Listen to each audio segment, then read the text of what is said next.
Hi dears, എന്തൊക്കെയുണ്ട് വിശേഷം? എല്ലാവരും സുഖമായിട്ടിരിക്കുന്നു. ഞാൻ എവിടെ പോയിട്ടാണ് വരുന്നതെന്ന് വെച്ച് കഴിഞ്ഞാൽ നിമ്മാനെ അംഗനവാടിയിൽ വിട്ടിട്ട് വരികയാണ്. ഓൾറെഡി ഞാൻ ഇതിൻ്റെ മുന്നുള്ള വീഡിയോയിൽ പറഞ്ഞു ആൾ അംഗനവാടിയിൽ പോയി തുടങ്ങിയിട്ടുണ്ട്. സോ നമ്മളുടെ വീടിൻ്റെ അടുത്ത് തന്നെയാണ്, ഒരു 5-10 മിനിറ്റ് നടക്കാനേ ഉള്ളൂ. അപ്പോൾ അവിടെ ആക്കിയിട്ട് വരികയാണ്.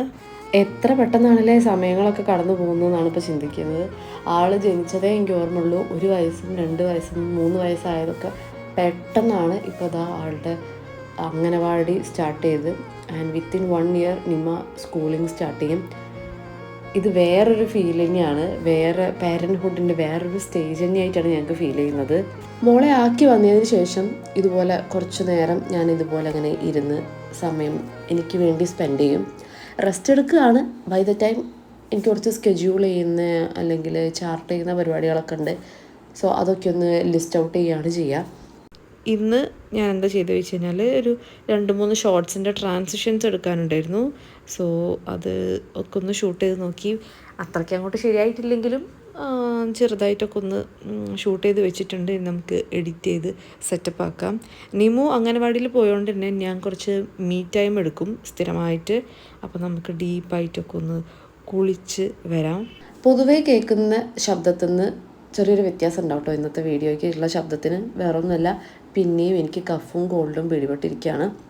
ഓരോരോ മാസമുള്ള ഗ്യാപ്പിൽ എനിക്ക് എന്താണെന്നറിയില്ല, ചുമ എന്നെ തേടി വരുന്നുണ്ട്. അതെന്തുകൊണ്ടാണെന്നും എനിക്ക് അറിഞ്ഞൂടാ. എന്തായാലും ശബ്ദമൊക്കെ പോയി അലമ്പായിട്ടിരിക്കുകയാണ്. ഹോപ്പ്ഫുള്ളി പെട്ടെന്ന് തന്നെ റെഡിയാവുമെന്ന് വിചാരിക്കാം. ഞാൻ കുളിയെല്ലാം കഴിഞ്ഞ് ഇനി ചെറിയൊരു സെൽഫ് കെയർ അല്ലെങ്കിൽ മീ ടൈമാണ്.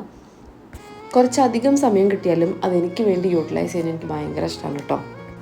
മെയിൻലി നല്ല ടേസ്റ്റി ഫുഡ് കഴിക്കുക, ദെൻ എനിക്ക് വേണ്ടി എന്തെങ്കിലും നല്ല ഡ്രസ്സൊക്കെ പർച്ചേസ് ചെയ്യുക, പിന്നെ അതുപോലെ എൻ്റെ ഹെയർ നെയിൽസ് കാര്യങ്ങളൊക്കെ നോക്കുക. ഇപ്പോൾ റീസെൻ്റ്ലി തുടങ്ങിയതാണ് ഞാനൊരു സ്കിൻ കെയർ. ഞാൻ പണ്ടായിരുന്നെങ്കിലും ഇപ്പോഴായിരുന്നെങ്കിലും പൊതുവെ ചെയ്യാത്തൊരു കാര്യമായിരുന്നു ഈ സ്കിൻ കെയർ. പക്ഷെ എന്താണെന്ന് അറിഞ്ഞൂടാ, ഇപ്പോൾ എനിക്ക് അതിനോടൊക്കെ ഭയങ്കര ഇൻട്രസ്റ്റ് ആണ്. ഞാൻ കുറച്ചല്ല 2-3 സ്കിൻ കെയർ പ്രൊഡക്ട്സ് ഒക്കെ വാങ്ങിയിട്ടുണ്ട്. അതൊക്കെ അപ്ലൈ ചെയ്യാനും യൂസ് ചെയ്യാനൊക്കെ ഭയങ്കര ഇൻട്രസ്റ്റ് ആണ് കേട്ടോ. ദെൻ അതേതൊക്കെ പ്രൊഡക്ട്സ് ആണെന്നും ഞാൻ എങ്ങനെയൊക്കെയാണ് ഉപയോഗിക്കുന്നത് എന്നുള്ളതൊക്കെ ഞാൻ വരുന്ന വീഡിയോയിൽ കാണിച്ചു തരുന്നതാണ്. ദെൻ ആസ് യൂഷ്വൽ എൻ്റെ വീട്ടിൽ കുറച്ച് കാര്യങ്ങളൊക്കെ ചെയ്ത് തീർക്കാനുണ്ടായിരുന്നു. പെൻഡിങ് വെച്ചിട്ടാണ് മോളെ ആക്കാൻ പോയത്. അതൊക്കെ ഒന്ന് ഫിനിഷ് ഓഫ് ചെയ്യാൻ വേണ്ടിയിട്ടുണ്ടായിരുന്നു. ഡ്രസ്സൊക്കെ ഡ്രയറിലിട്ട സമയം കൊണ്ട് നമുക്ക് പെട്ടെന്നൊന്ന് ലഞ്ച് കഴിക്കാം. ഇന്നെനിക്ക് ലഞ്ചിന് മന്തിയാണ് കേട്ടോ. ഓൾറെഡി നമ്മൾ തലേന്ന് കുറച്ച് മന്തി വാങ്ങിയിരുന്നു. സോ കുറച്ച് ബാക്കി വന്നു. അപ്പോൾ അതൊന്ന് കഴിക്കാമെന്ന് വിചാരിച്ച്.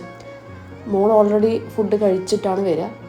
ദെൻ ഏട്ടൻ ലഞ്ച് കഴിക്കാൻ വരും. അപ്പോൾ ആൾക്കുള്ള ലഞ്ച് ഓൾറെഡി നോർമൽ റൈസും കറിയൊക്കെ സെറ്റാണ്. ഇതിന്ന് എനിക്ക് വേണ്ടിയിട്ടുള്ള ഫുഡ് മാത്രമേ കുറച്ച് ബാക്കി ഉണ്ടായിരുന്നുള്ളൂ. മയോണൈസും പ്യൂരയും ഒന്നും നമ്മൾ എടുക്കില്ല കേട്ടോ. ബാക്കി വന്നിരുന്നാൽ ചിക്കനും റൈസും മാത്രമേ എടുക്കുള്ളൂ. സോ ഇന്ന് എനിക്ക് അതിൻ്റെ കൂടെ കോമ്പിനേഷൻ ഉള്ളത് മുട്ട റോസ്റ്റിൻ്റെ ഗ്രേവിയാണ് കേട്ടോ. അടിപൊളി കോമ്പിനേഷനാണ് കേട്ടോ. ഇതുവരെ ആരും ട്രൈ ചെയ്തിട്ടില്ല, ട്രൈ ചെയ്ത് നോക്കണം. അടിപൊളിയാണ്, എനിക്ക് ഭയങ്കരമായിട്ട് ഇഷ്ടപ്പെട്ട്. ദെൻ നല്ലൊരു മൂവിയൊക്കെ കണ്ട് ഇതുപോലെ എൻജോയ് ചെയ്ത് ഫുഡ് കഴിക്കാൻ അതെനിക്ക് ഭയങ്കര ഇഷ്ടമുള്ള കാര്യമാണ്. മെയിൻലി ദിലീപ്, ജയറാം, ശ്രീനിവാസൻ അവരുടെയൊക്കെ പഴയ മൂവീസ് എനിക്ക് ഭയങ്കര ഇഷ്ടമാണ് കേട്ടോ കാണാൻ വേണ്ടിയിട്ട്. ദെൻ ലഞ്ചൊക്കെ കഴിച്ച് കഴിഞ്ഞ് ഇനി നമുക്ക് നമ്മുടെ ഡ്രയറിലിട്ടതെല്ലാം റെഡിയാണ്. തോരിടാനുള്ള സമയമായിരിക്കണം.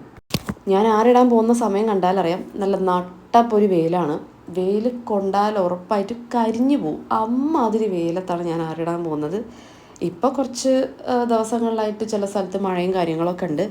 ഞാനിത് ഒരുപാട് മുന്നേ എടുത്ത വ്ളോഗാണ് കേട്ടോ. മോൾ അംഗനവാടിയിൽ പോകാൻ തുടങ്ങിയ സമയത്ത് എടുത്തൊരു വ്ളോഗാണ്. ഇപ്പോൾ റീസെൻ്റ്ലി അംഗനവാടി ഇല്ല, ഒരു 1-1.5 ആഴ്ചയായിട്ട് ചൂടും കാര്യമൊക്കെ ആയതുകൊണ്ട് ഇനി പെട്ടെന്നൊന്ന് തുറന്നാൽ മതി എന്നാണ് എൻ്റെ ഒരു ആഗ്രഹം. അങ്ങനെ എൻ്റെ പണിയും കാര്യങ്ങളെല്ലാം കഴിഞ്ഞു. ഇനി ജസ്റ്റ് നമ്മൾ അവിടെ പോയി ഒന്ന് റെസ്റ്റ് എടുക്കുമ്പോഴത്തേക്കും ഏട്ടനും മോളും വരും. ഏട്ടൻ അവളെ കൂട്ടിയിട്ടാണ് വരിക. ഇനി മോളുടെ കാര്യങ്ങൾ നോക്കുക, അംഗനവാടി വിശേഷങ്ങളൊക്കെ കേൾക്കുക എന്നുള്ളതാണ്. സോ എൻ്റെ വീഡിയോ എല്ലാവർക്കും ഇഷ്ടപ്പെട്ട എല്ലാവരും ലൈക്ക് ചെയ്യണം, ഷെയർ ചെയ്യണം, കമൻറ്റ് ചെയ്യണം. എൻ്റെ ചാനൽ ഇതുവരെ സബ്സ്ക്രൈബ് ചെയ്തിട്ടില്ലെങ്കിൽ എല്ലാവരും സബ്സ്ക്രൈബ് ചെയ്യണം. ഒരുപാട് നല്ല വീഡിയോസ് വരുന്നുണ്ട്. നമുക്ക് അടുത്ത വീഡിയോയിൽ കാണാം. അതുവരേക്കും ബായ്.